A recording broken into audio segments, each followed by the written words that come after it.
자, 오늘 우리 성도 여러분, 제가 혹시나 이게 제가 전에는 몰랐는데, 여기도 이제 알코올이 들어가 있기 때문에 혹시 운전하시는 분들, 제가 하도 음주운전 피해를 아주 직접적으로 이렇게 보다 보니까 혹시나 또 좀 괜히 염려가 되더라고요. 운전하실 때 조심해서 또 운전 잘하세요. 괜히 잘못하다가 또 우리는 거룩한 성찬을 했는데 세상은 그걸 이해를 못해요. 그걸 어떻게 이해합니까? 그래서 난 그게 괜히 우려가 되더라고요. 괜히 또 음주운전 했다고 어떤 식으로 또 혹시라도 또 그러니까 그래서 좀 오늘은 제가 물을 좀 많이 탔습니다. 물을 일부러 혹시라도 또 물을 많이 타서 그래도 어쨌든 여러분 세상은 성찬이니 부활절이니 이런 거 이해 못합니다. 나는 그 부활절 때마다 이렇게 교회 어떤 큰 교회들 이렇게 오늘 예수님 부활하셨습니다. 또 성찬 때 탄생하셨습니다. 이런 걸 볼 때마다 이런 생각이 들더라고요. 야, 저걸 누가 믿겠냐.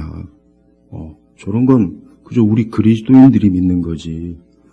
저걸 바깥에다 현수막 건다고 해서 저걸 누가 믿겠나.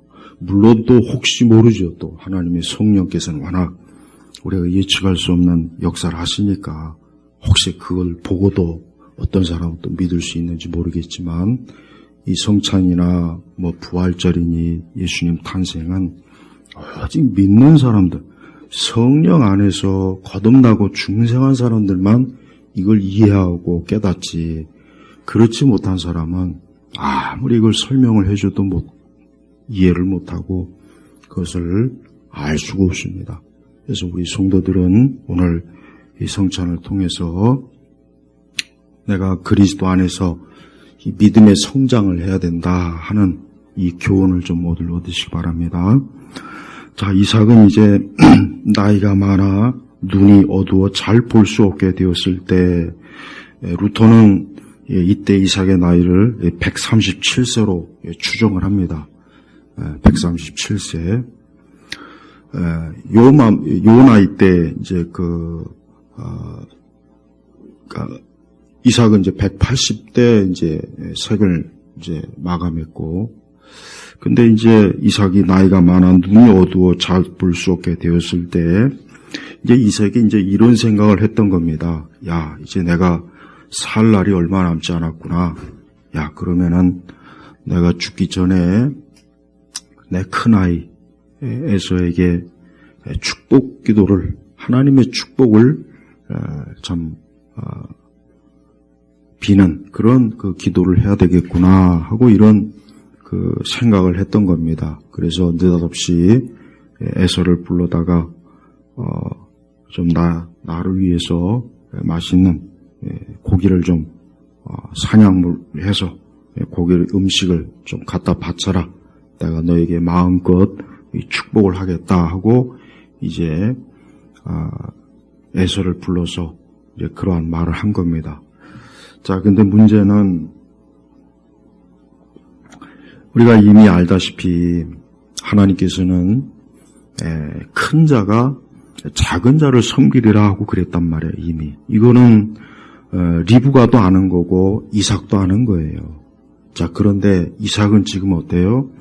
하나님의 뜻을 거슬리는 일을 지금 하고 있어요. 지금 이삭은 이러면 안 되는 거예요. 그러니까 창세기 27장의 내용을 우리가 여러 차례 제가 좀 자세하게 좀 말씀을 증거하고 싶은데, 자, 이삭의 집안이 아무리 믿음의 집안이고 아무리 그 아버지가 믿음의 조상 아브라함이라고 해도 뭡니까?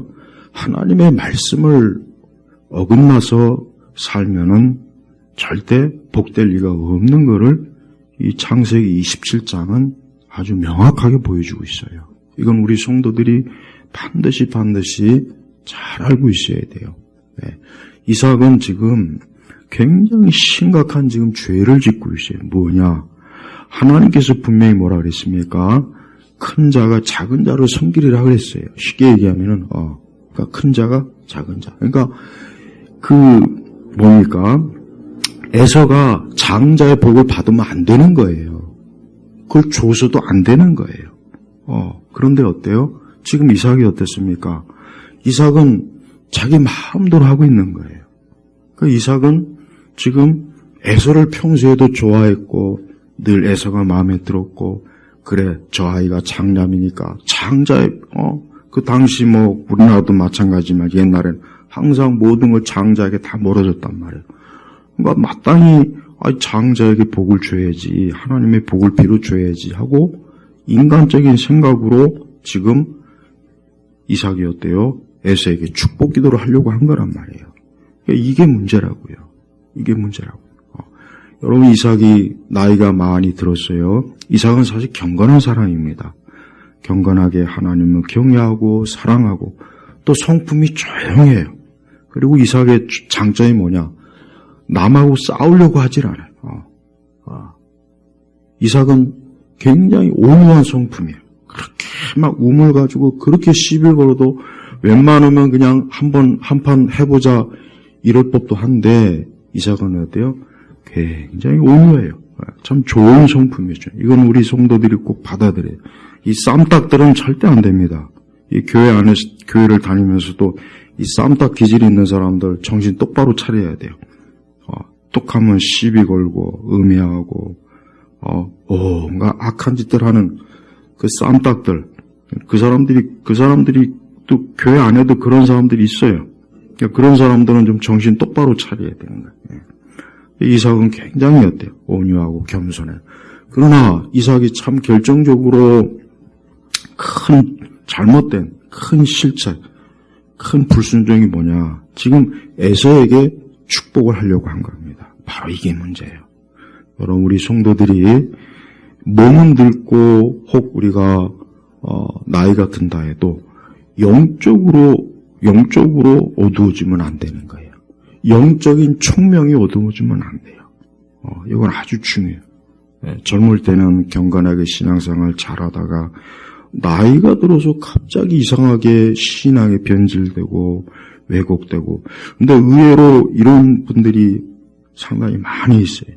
그러니까 젊을 때는 성경적으로 신앙생활하고 예수님을 바르게 잘 믿고 그래도 참 경건하게 참 올바로 하나님을 섬기려고 하는데 말씀대로 나이가 들어서 어디서 이상한 책 주워 듣고 어디서 이상한 유튜브 강의 듣고 어디서 이상한 거 주워 듣고 갑자기 헷가닥한 거예요.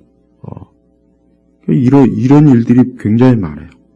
기독교 역사에 보면 위대한 사람들, 예를 들면 빌리그리암도 그렇게 복음 전도에 열심히 했던 사람이 나중에 이상한 얘기를 많이 했단 말이에요. 종교 다원주의적인 얘기를 많이 했어요.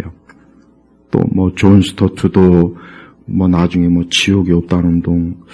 그러니까 제가 이렇게 쭉 뭐 일반 사람들은 잘 모르지만 위대한 하나님의 사역자들 보면은 나이 먹고 이상한 말을 이상한 그 생각들 이상한 것들이에요. 우리나라도 대표적으로 WCC 그때도 CBS에서 그 세 사람이 나와가지고 뭐 WCC는 문제가 없다. 이건 종교 다원주의가 아니다.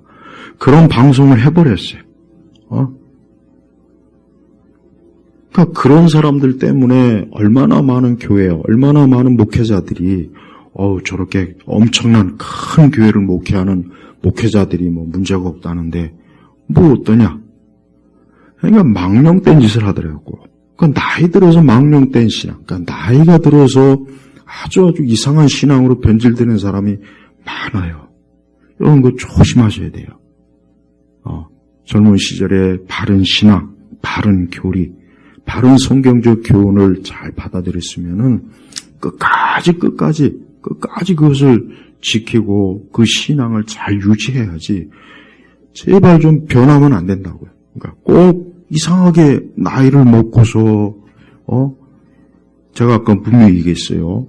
그 유튜브에서 보면은 아주 잘못된 그 신앙을 가르치는 사람들이 너무 많습니다. 잘못된 책도 많지만 요즘은 하도 뭐 책을 안 읽는 세상이니까 뭐 잘못된 책은 뭐 그렇게 크게 염려될 건 없지만 유튜브 방송이 문제라고. 그러니까 그거 듣고 이제 11조가 없다는 등, 구원을 이룰 수 있다는 등, 막 이상한 얘기를 막 듣고 어느 날 갑자기 교회 와서 이상한 말 자꾸 떠들어대고 그러면 안 된다고. 그러니까 이삭도 봐요. 이삭도 분명히 이삭과 리브가에게 하나님께서 이미 이 두 형제 에서와 야곱에 대해서 하나님 분명히 예언을 했는데 그러면은 나는 에서를 좋아하지만 나는 인간적으로 내 큰아들이 좋고 큰아들이 축복을 받았으면 좋겠지만 그러나 이건 하나님의 뜻이 아니기 때문에 내가 절대로 에서에게 장자의 복을 축복을 하나님의 언약의 복을 줘서는 안 된다. 이거는 지켰어야 되는 거예요. 그랬더라면 이 이삭의 집안에 그 이후부터 벌어질 에서와 이삭 야곱과 또 리브가 이 네 사람 한 집안의 네 사람이 너무나 많은 해를 입었어요. 그러니까 이삭이 잘못된 그릇된 판단, 그릇된 믿음, 또 하나님의 그 계명을 불순종한 이것이 큰 죄예요. 그러니까 우리 성도들은 항상 어떤 문제에 있어서 인간적으로 생각하면 안 돼요. 항상 말씀이 무엇이라고 가르쳤냐, 하나님의 계명이 무엇이라고 하는가, 하나님의 뜻이 무엇인가, 언제나 이걸 앞세워야 되는 거예요. 그래야 결국 나중에 좋게 됩니다. 그렇지 않고 지금 당장 어떤 내 상황이나 현실에 거기에 기준으로 해가지고 내 취향이나 내 감정이나 또 시대적인 상황이나 이런 거에 빠져갖고 그만 하나님의 말씀을 벗어나면 나중에 그로 인해서 닥치는 엄청난 많은 문제들이 발생하게 되는 거예요. 그래서 우리 성도들은 항상 하나님 앞에 어때요? 항상 주님의 뜻이 무엇인가. 근데 이게 어려운 거예요. 왜 그러느냐? 우리는 항상 본성적으로 우리 성도들일지라도 오늘 이렇게 성찬을 하고 세례를 받고 그래도 우리는 본성적으로 어때요? 이 죄의 습성이 있는 거예요. 이 죄악의 습성이 있기 때문에 이것을 이긴다는 것은 참 어려운 거예요.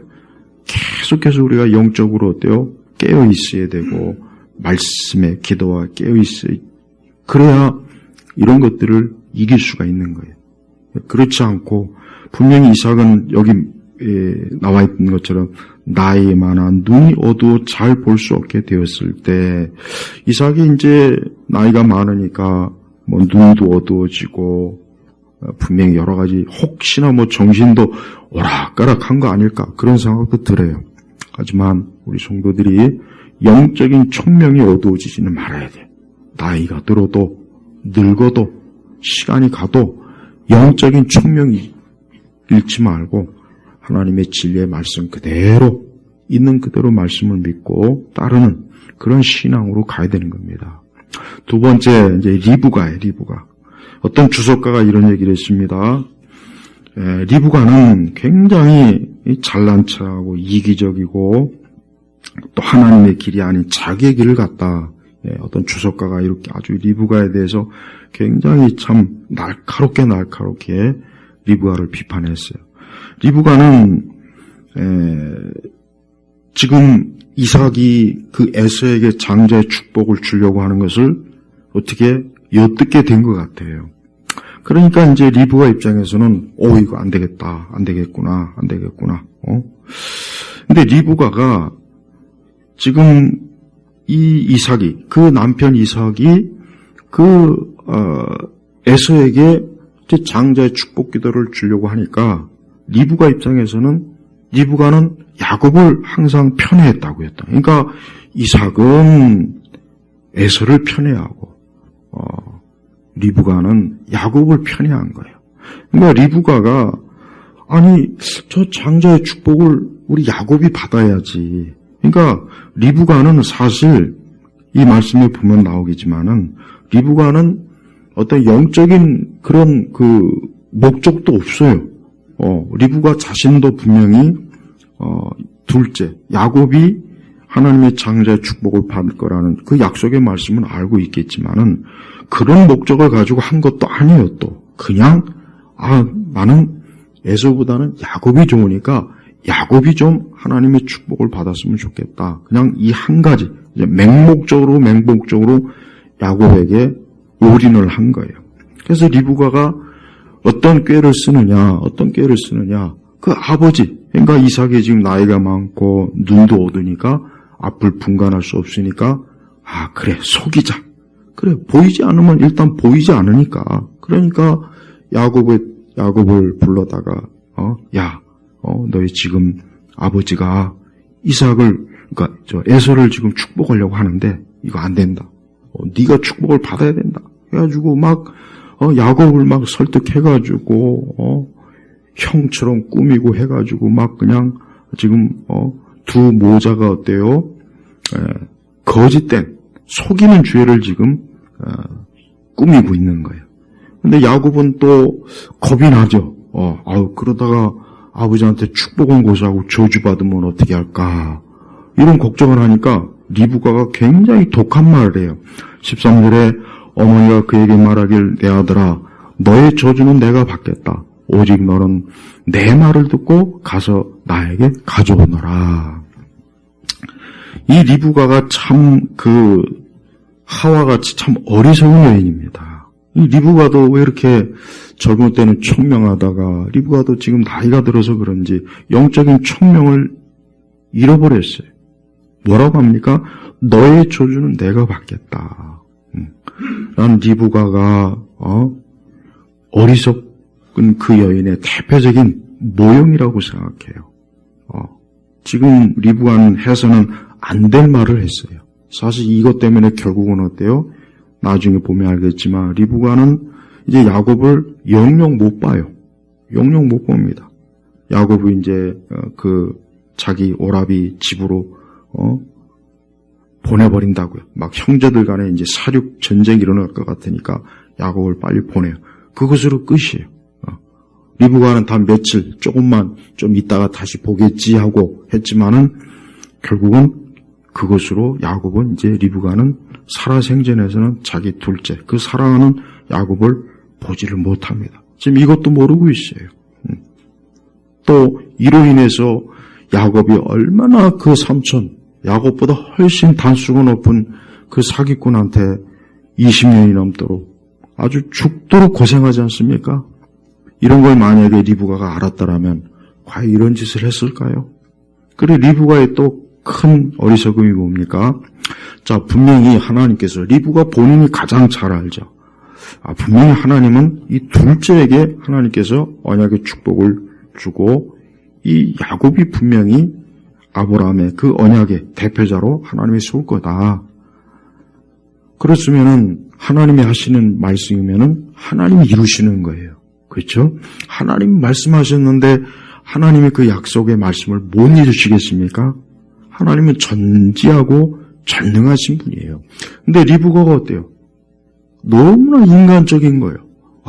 이건 내가 해결해야지. 그러니까 지금 당장 이삭이 에서를 축복하려고 보니까 이건 안 돼. 그래서 이거는 내가 지금 해결해야 되겠다. 내가 해결해야지. 그래가지고 결국 거짓으로 꾸며가지고 지금 어때요? 자기 남편 이삭을 속이고 아들 야곱은 아버지를 속이는 이러한 큰 죄에 결국은 같이 빠지는 것이십시오. 그러니까 리브가는 어때요? 하나님에 대한 믿음이 완전히 상실이 된 거예요. 그러니까 하나님께서 하신다고 했으면은 하나님의 약속이 이루어지는 거죠. 근데 리브가는 조급하고 지금 당장 눈앞에서 이게 이거 안 되겠구나. 그래서 막 그냥 자기가 열심을 내가지고 하나님의 뜻을 이루려고 하다 보니까 결국은 어때요? 리브가는 야곱도 그렇지만 하나님 앞에 그만 큰 죄를 지은 거예요. 그래서 우리는 리브가가 너무 안타까워요. 설령 이삭이 에서를 축복 기도를 하려고 해도 정말 리브가가 믿음이 있고 온전한 믿음이 있었다면 절대 저것은 이루어지지 않을 것이다. 하나님은 분명히 야곱 둘째에게 언약의 축복을 줄 거다 하고 그 믿음을 끝까지 가지고 있었어요. 분명히 하나님의 방법대로 이삭이었대요. 에서에게 축복 기도를 못하게 막았을 거라고요. 막았을 거예요. 어떤 방식? 하나님의 방법은 무한히 있으니까. 그런데 어때요? 리브가는 인간적인 생각으로. 그러니까 인간적인 생각으로 자기가 막으려고 자기가 뭔가를 하려다가 결국은 어떻게 됐습니까? 엄청난 죄가. 그것도 한 번에 끝난 것이 아니라 오랜 동안 야곱의 일생 내내 리브가도 마찬가지고. 여러분 우리 성도들이 항상 하나님의 약속의 말씀 또 하나님을 믿고 기다리고 의지하고 하나님 바라보는 것을 잘해야 되는 거예요.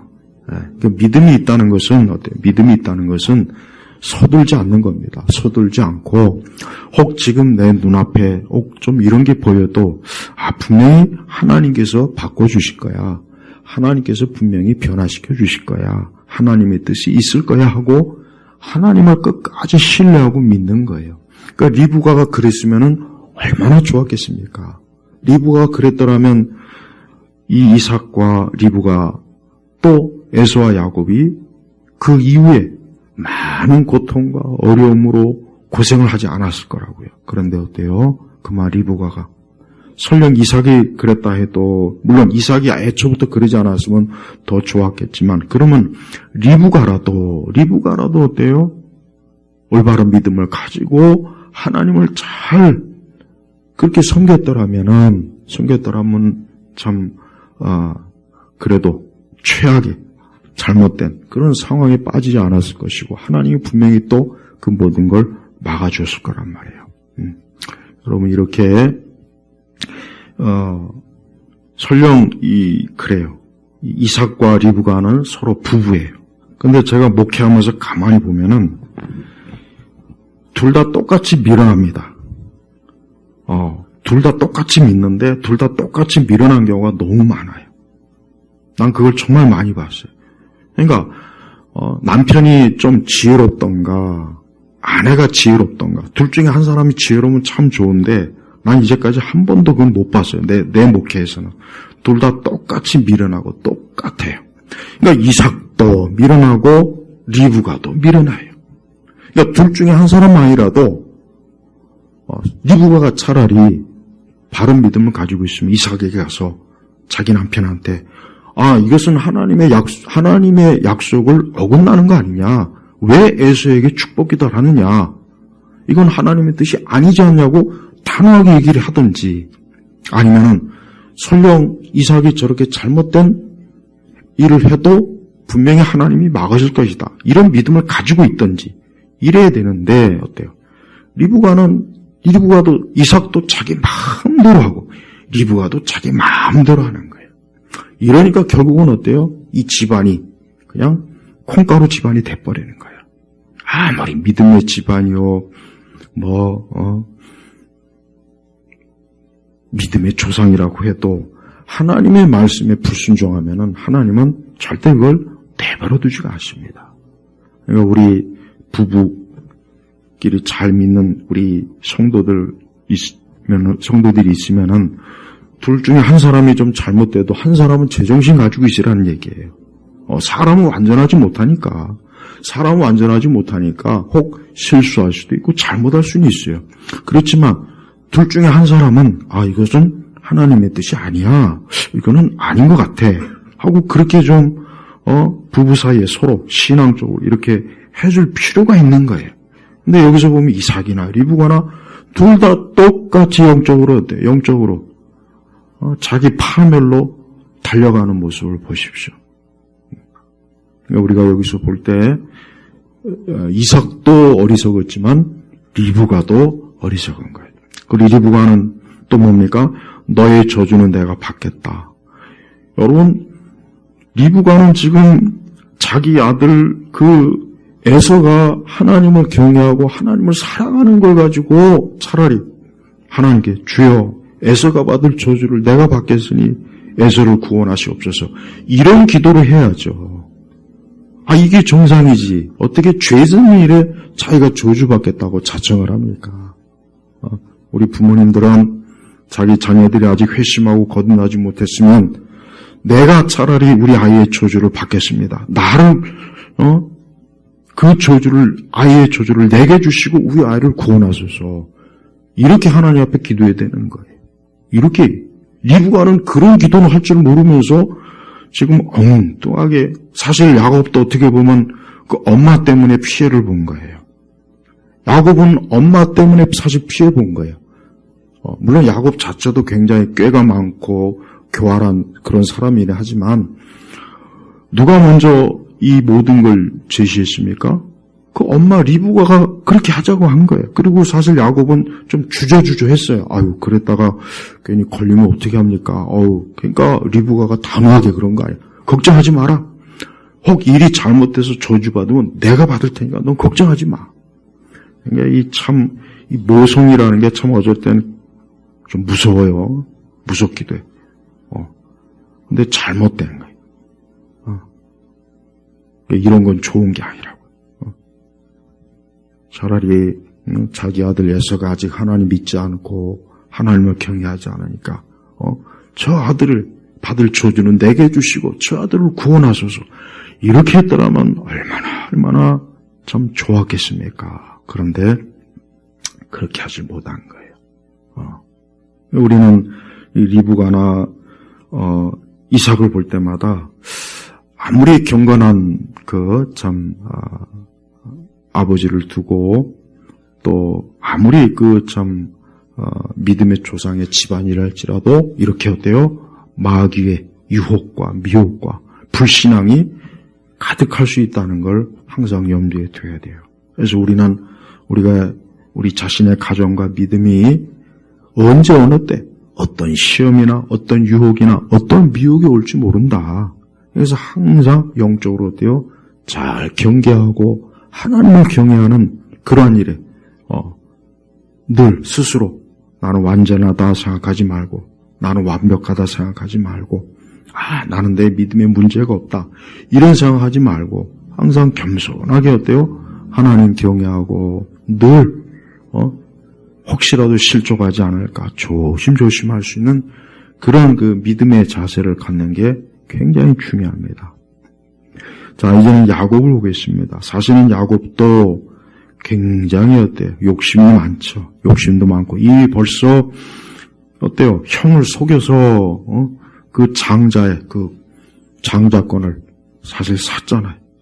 그 형의 배고픈 걸 이용해 가지고 야곱도 어때요?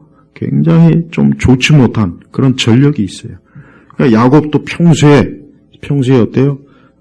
이 장자의 복을 내가 받아야 되는데, 저 에서만 아니었으면, 저 형만 아니었으면, 평소에도 그런 마음을 항상 가지고 있는 거예요. 그러니까 이제, 먹을 것 가지고 형한테 그 장자권을 또 넘겨받았어요. 그러니까, 이 야곱도 그래요. 야곱도 하나님에 대한 믿음이 어때요? 없다고 봐야 돼요. 그러니까 야곱도 분명히 아버지 어머니한테 분명히 하나님께서 약속하시기를 둘이 태에 있을 때 큰 자가 작은 자를 섬기를 했으니까 분명히 하나님께서 그 말씀을 이루실 거야. 그러면은 설령 어머니가 그렇게 제안해도 어머니 하나님께서 분명히 둘째인 나한테 하나님의 언약의 축복을 줄 거라고 했으니까 분명히 그렇게 하실 것입니다. 꼭 이렇게까지 안 해도 됩니다 하고 그랬으면 얼마나 좋았겠어요. 그랬으면은 일이 안 벌어졌을 거예요. 그죠? 여기서 보십시오. 이 집안은 현재로서 이 집안은 누구 하나 영적으로 정상이 없는 거예요. 남편도 아내도 큰아들은 애초부터 아예 그냥 그렇게 갔고 작은 아들 야곱도. 저는 왜 성경에서 왜 이렇게 믿음의 조상에 이렇게 부끄럽고 추한 모습을 왜 이렇게 드러냈을까? 그것은 첫째로 인간은 어때요? 이렇게 연약한 거예요. 인간이 이렇게 타락한 본성이 있는 거예요. 또 하나님을 믿는 믿음은 이렇게 참 어렵다는 걸 보여주는 거예요. 우리는 눈에 보이는 것, 어떤 상황, 닥치는 형편, 우리는 사실 거기에 많이 끌려다녀요. 우리가 이렇게 예배를 드리고 말씀도 듣고 성찬도 하고 그러지만 우리는 일상생활 우리의 삶 속에서 많은 면에서 불신자들과 저 믿지 않는 세상 또 마귀와 사실 얼마나 많이 넘어지고 시험당하고 사실 그러지 않습니까? 항상 어때요? 우리 자신이 그런 연약함을 항상 인식해야 돼요. 자신감을 가지면 안 돼요. 항상 자기의 연약함, 자기의 죄성, 자기의 허물. 그래서 항상 누구를 의지해야 됩니까? 예수님을 의지해야 되는 거예요. 인간의 자만심은 뭡니까? 하나님 믿지 않는 게 인간의 자만심이에요. 하나님을 믿지 않고 무슨 하나님이 어디 있냐? 무슨 예수님이 무슨 죽었다 살아났냐? 제가 아까 얘기했잖아요. 예수님이 부활했다. 하나님의 아들이 이 땅에 왔다. 저걸 누가 믿을까? 자연적으로 저걸 믿을 사람은 없어요. 오직 뭡니까? 성령 하나님께서 그를 그 믿음의 자리로 이끌어야 믿을 수 있는 거예요. 그러니까 우리는 항상 예수 그리스도, 우리의 모든 허물과 죄가 얼마나 강하다는 걸 알아야 돼요. 인간이 얼마나 이 죄성이 강하다는 것을 이걸 정말 우리 성도들은 깨달아야 됩니다. 그걸 깨달으면 절대 나는 자신 있다, 나는 문제 없다, 나만큼만 믿어마라, 나만큼 이렇게 성경을 많이 알고 교리를 많이 알고 나만큼이 이런 생각은 꿈에도 할 수가 없어요. 꿈에도 할 수도 없다고. 나는 항상 죄인이다. 사도 바울이 뭐라 그랬습니까? 자기는 죄인 중에 괴수라 그랬어요. 괴수. 오늘날 교회 안에 있는 사람 중에 진짜 그렇게 알고 있는 사람이 과연 얼마나 될까요? 우리 시대 기독교는 자신감의 종교, 자신감. 우리 시대 기독교는 자신감이 넘쳐요. 자신감. 가만히 보면 뭐든지 자신감. 그러니까 죄에 대해서 얘기 안 하고 죄성에 대해서 얘기 안 하고 인간의 전적 부패 얘기 안 하고 그리고 그거 말고 다른 쓸데없는 걸 얘기하잖아요. 그러니까 교회가 마치 무슨 이 세상에 무슨 출세하고 성공하고 세상에 그냥 그런 자신감을 자꾸 이렇게 불어넣어줘요. 여기 리브가 이삭, 야곱을 보십시오. 이 사람들이 누굽니까? 믿음의 조상들이에요. 이 사람들 믿음의 조상이에요. 이 사람들 인해서 이스라엘이 유대 민족이 생겨났고 교회가 생긴 거예요. 이들을 통해서 누가 오셨습니까? 예수님이 오셨어요. 이들에게서 사도 바울도 나오고 예레미야도 나오고 베드로도 나오고 교회가 생긴 거예요. 근데 보십시오. 얼마나 부패하고 불신앙적이고 타락한 모습이 적나라하게 드러나지 않습니까? 부끄러운 모습이 그냥 여과 없이 드러나지 않습니까? 우리는 이걸 통해서 우리 인간은 죄인이구나. 결국 인간이란 것 자체가 이렇게 알량하고 교활하고 속임수 잘 쓰고 자기 이익을 위해서는 남편도 아내도 자식이고 다 이용하고 이게 인간의 죄예요. 우리 예수님이 왜 십자가에 죽으셨습니까? 우리 죄 때문에 죽으신 거예요. 아직도 자기 죄를 깨닫지 못하는 사람들. 나는 도덕적으로 윤리적으로 문제 없어. 난 이 세상에서 처벌받은 거 없어. 난 이날 때까지 살면서 나는 누구에게 피해 준 적도 없고. 그게 바로 죄라는 거예요, 그게. 그러니까 자기 자신이 죄 자체라는 걸 깨닫지 못하니까, 그러니까 예수님 안 믿는 거예요. 그게 바로 교만입니다. 그래서 지옥 가는 거예요. 살인을 해서 지옥 가는 게 아니에요. 간음을 해서 지옥 가는 게 아니에요. 도적질을 해서 지옥 가는 게 아니에요. 자기가 그런 죄를 짓고 있는 죄인인 줄을, 그런 죄가 충만하게 가득한 존재라는 걸 모르고 여전히 어때요? 하나님 믿지 않는 게, 그래서 인간이 형벌을 받는 거예요. 저는 우리 성도들이 오늘 성찬을 했죠? 성찬을 할 때는 내가 죄인이구나. 내가 죄인이기 때문에 예수님 믿어야 되는구나. 내가 왜 교회를 다니는가? 교회를 다니는 이유는 뭔가? 내가 교양을 얻기 위해서, 사람들과 사귀기 위해서, 뭐 교회 와서 뭐 정신 수양하기 위해서 뭐 교회 와가지고 뭐 좀 폼 잡고 그게 아니에요. 내가 죄인이기 때문에 하나님이 나를 그리스도의 몸으로 이끌어 주셨구나 하고 그 하나의 그 한 가지 이유만으로도 감사하는 마음 가지고 그 살아야 되는 거예요. 아직도 교회를 나오지만 내가 도대체 왜 교회에 나와야 하는지, 내가 왜 이 일요일 아침 이 시간대 잠을 자야 되고 친구들하고 같이 맥주를 마시고 야구 경기도 봐야 되고 뭣도 해야 되고 내가 왜 여기 나와 있을까? 어떻게 보면 한심하게 여겨줄 수 있어요. 그게 바로 뭐예요? 죄인의 특성이에요. 에서를 제가 이제 다음 주에 설교하면서 죄인의 특성이 뭔지를 제가 아주 명확하게 얘기하겠지만, 아직도 예수님을 믿지 않는 이들, 아직도 하나님의 교회와 신앙을 갖지 않는다는 것은 이런 말로 다 할 수 없는 최악의 상황이라는 거 알아야 돼요. 인간이 처할 수 있는 가장 나쁜 상황이 뭡니까? 뭐 암에 걸린 거, 뭐 죽을 병에 걸린 거, 아니 무슨 사고가 나가지고 아니 무슨 가진 게 다 없어져 갖고 사기당해서 저 길바닥에 나앉는 거, 그거는 일시적인 거예요. 그건 일시적인 거예요. 진짜 무서운 건 뭔지 아십니까? 하나님께 영원히 버림받는 거. 이게 무서운 거예요. 저는 우리 성도들이 오늘 이 시간에 나는 그리스도 예수님을 믿지 않으면, 난 그리스도가 아니면 난 죄인이구나, 난 멸망이구나. 정말 이 마음이 진심으로 들어서 예수님을 믿고 하나님을 사랑하고, 주님이 나를 구원하셨구나, 주님이 나를 사랑하시는구나, 주님이 이런 나를 건지셨구나 하는 그런 마음이 정말 마음에 들어서 하나님을 위해서 앞으로 산다면 그 사람은 정말 축복받는 사람이에요. 오늘 우린 창세기 27장에 여기 나와 있는 이 여러 사건 중에 제가 가장 중요한 것만 잠깐 간략한 게 언급했어요.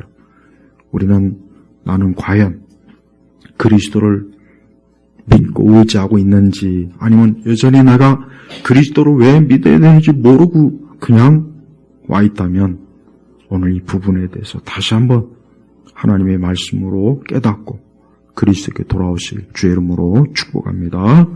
기도하겠습니다. 하나님 아버지 감사합니다.